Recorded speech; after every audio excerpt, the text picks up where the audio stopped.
Good morning mga ka-abroad, mga ka-ex-abroad.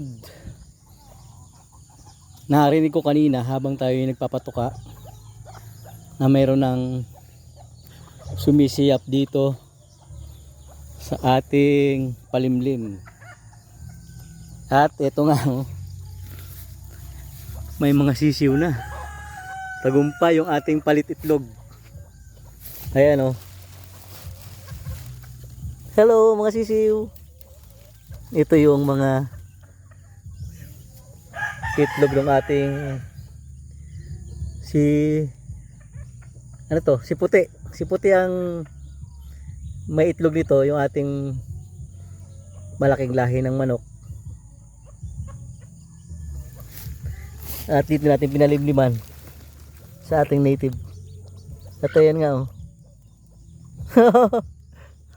may mga sisiw na. Gaganda. Sana mapisa lahat. Oh, dami. So sana yung sa 14 itlog yata ito. Sana mapisa lahat. Para naman maganda-ganda yung ating pagpaparami ng mga malalaking lahi ng manok.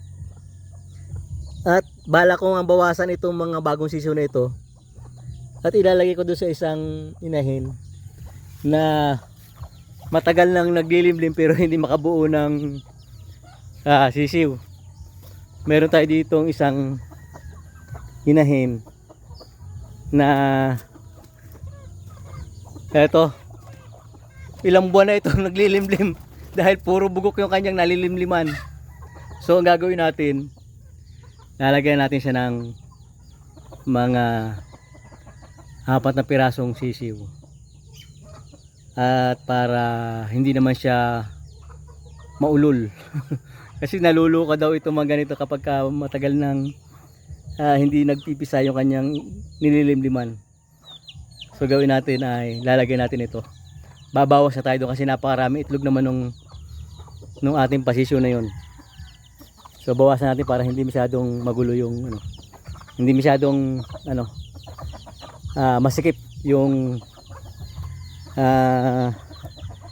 pugad niya, kasi pag napisa lahat to, napakarami nito, baka magka ipit-ipit yung mga sisiw.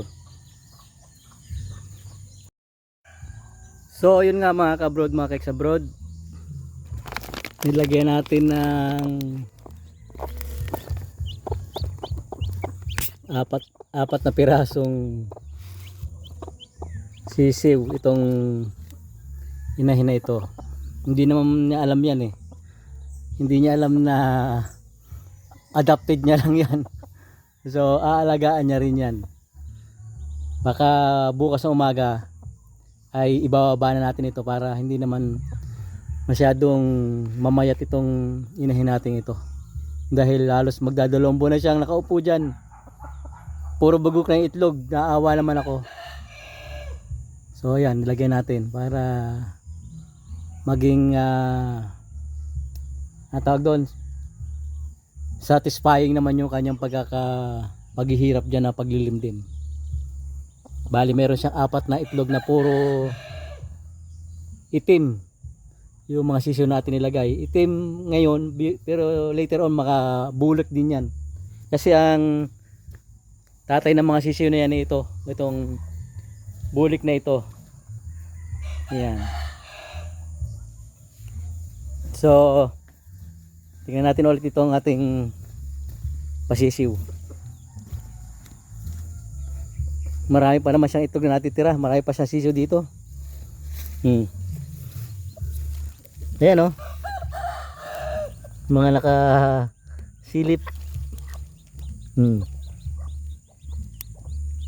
Ayan, dami. So tatagalin natin yung ibang mga pinagsisiwan. Sorry, hindi pala nakapokus. Tagal natin itong pinagsisiwan para maluwag dito.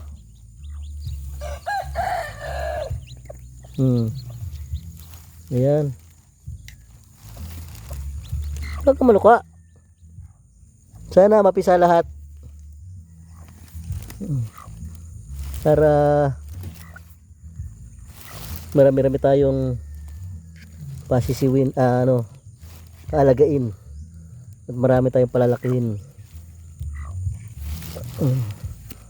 Nanunuka siya. Aray ko. Ito bagong bago pa ito. Hello mga sisiw. Kumusta?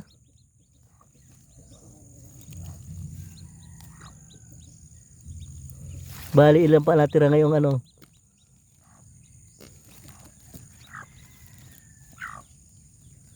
Bali 4. May 4 pa natira ang mga sisiw, tapos ilan pa rin yung kakailan pa rin yung itlog na yan. So sana mapisa lahat. So ayan. I-dispose natin itong mga pinagsisiwan na hindi maabot na muna ng mga aso. Kasi matututo ang aso natin ng mga inang itlog ng sisiw kapag ito ay kanilang nakain. So yun lang muna update natin mga ka-abroad, mga ka-ex-abroad. Salamat sa panonood and see you sa pagtutuntun. Baka bukas magtutuntun tayo ng mga sisiw.